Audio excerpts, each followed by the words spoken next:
9 at night and a kid still hunched over a worksheet. Long division, probably. A parent's on their phone, refreshing the school app, checking for missing assignments.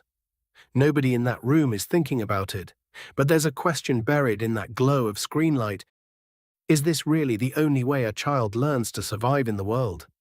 Because for most of human history, there was no worksheet, no desk, no bell going off every 50 minutes to announce that learning has ended and something else is starting. Kids still grew up knowing how to hunt, build shelter, read the sky before rain, settle an argument, keep a baby alive through the night. None of it came from a classroom. Start with a camp at sunrise. Fires still smoking from the night before, adults are already up, moving, sharpening something, checking a trap line, tearing bark for cord. A child doesn't sit down and wait to be taught any of it.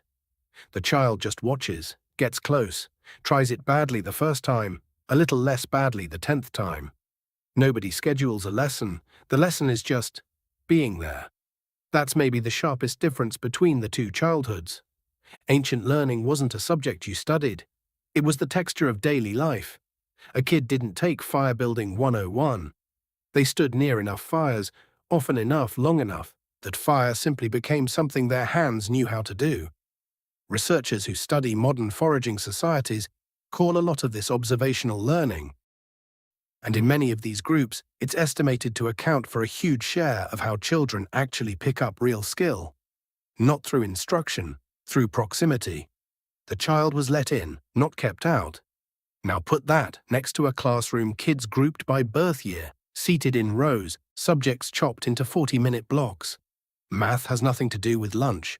Lunch has nothing to do with the Civil War unit from third period. The ancient child never lived inside that kind of division. Everything touched everything else. Survival was the whole curriculum, and life itself was the room they learned in. Here's a detail that's easy to miss, though ancient childhood wasn't only watching. It was play. And the play usually wasn't pointless. A kid chucking a small spear at a tree wasn't just messing around. That's the exact motion, the exact muscle memory they'd need years later on an actual hunt. Play was rehearsal for something real. Modern play, a lot of it locked inside a screen or a scheduled activity, has drifted pretty far from that kind of direct physical payoff. And there's something else old childhood had that's genuinely hard to rebuild now. A crowd of teachers. Not one adult in front of 30 kids, but grandparents, older cousins, an aunt who's better at patience than your mother is, a neighbor who happens to be great with knots. If one relative's way of teaching didn't click, someone else nearby probably had a different way in. A lot of kids today, especially in smaller or more isolated households, just don't have that many adults within arm's reach. None of this makes ancient childhood some lost golden age, though. It wasn't safe. Hunger was real. Injury was real. In many early human groups, child mortality was brutally high. No vaccine waiting for the fever, no hospital for the accident that happened 3 feet from the fire. Modern schooling, tangled up with modern medicine, gave kids something ancient life never promised anyone. Decent odds of actually growing up. Modern education handed humanity something else to reach. A kid today can learn about the pyramids, the human bloodstream, and the surface of Mars in the same week. No fire circle ever offered that kind of range. But something quieter might have slipped away in the trade. Ancient kids always knew exactly why they were learning something tonight. The group needs warmth, so you learn fire. Modern learning often cuts that thread. A kid memorizes a formula with no felt sense of why it matters, and that missing why is the exact thing a lot of classrooms are now scrambling to bring back through hands-on projects and real-world problems.